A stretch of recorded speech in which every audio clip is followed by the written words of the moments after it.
I didn't see other kids coming in. I had our church youth, and that was about it.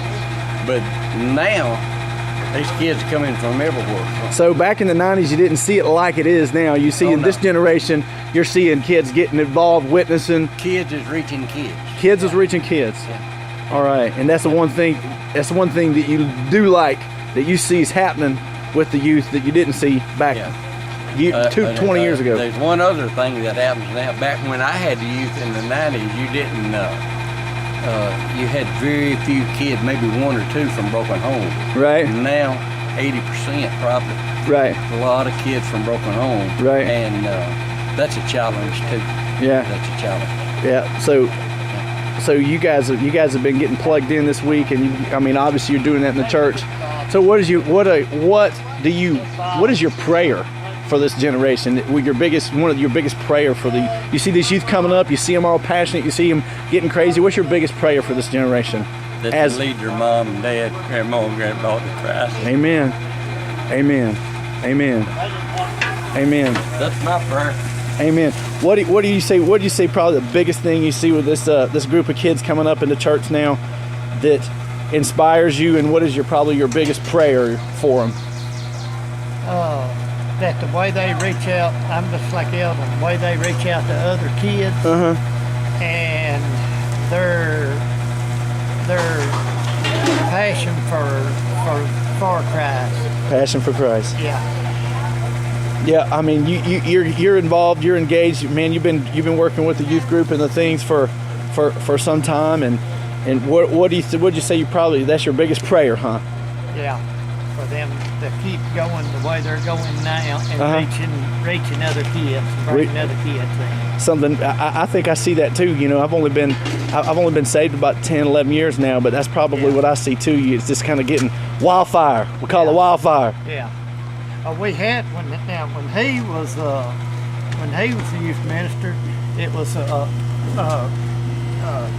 what was that? Youth on Fire. Yeah, Youth on Fire. Youth on Fire. Yeah. Right here was one of mine. Yeah. All right, Youth on Fire. That was it. That's it. We're just talking about this generation, this group of kids coming up in this generation versus past generations. And here you're plugged in, you're involved, you're working with teens in secular field and in the church. Right. What do you think you probably see that most motivates you, that you're most excited about, or your concerns? Most excited about those kids that they have all these skills and they're willing to use those to further the kingdom. There's a lot of kids, a lot of our kids here, they have some amazing technology skills that just open up doors to a lot of other people that us old folks don't know how to do that, and that's what I'm willingness to use that to further the kingdom.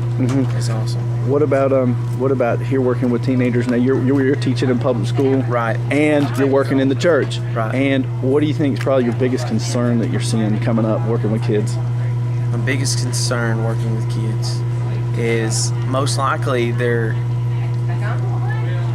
what they have to go home to. I grew up in church. I grew up with a Christian family. A lot of the kids that I see don't have that, and they don't have the great home to go to. So broken homes. It's broken homes, and that's my greatest concern is they don't have anything to go home to, like what they see at church. We preach this at church, all this love and all this. It's not like that when they go home. Right. It's a whole different ball game. Completely opposite. Yeah, completely opposite. By the way, worship's been really good this week. I appreciate it. And man, the Spirit of God's real strong in worship. Man, every hair on my body's standing up. I love it. Don't you love His presence? It is. It's awesome. Amen. It's awesome. Bobby, thanks. Now, tell your name. Bobby Isbell from Adamsville, Tennessee. All right, and you're teaching math at Adamsville High School. Adamsville High School. All right.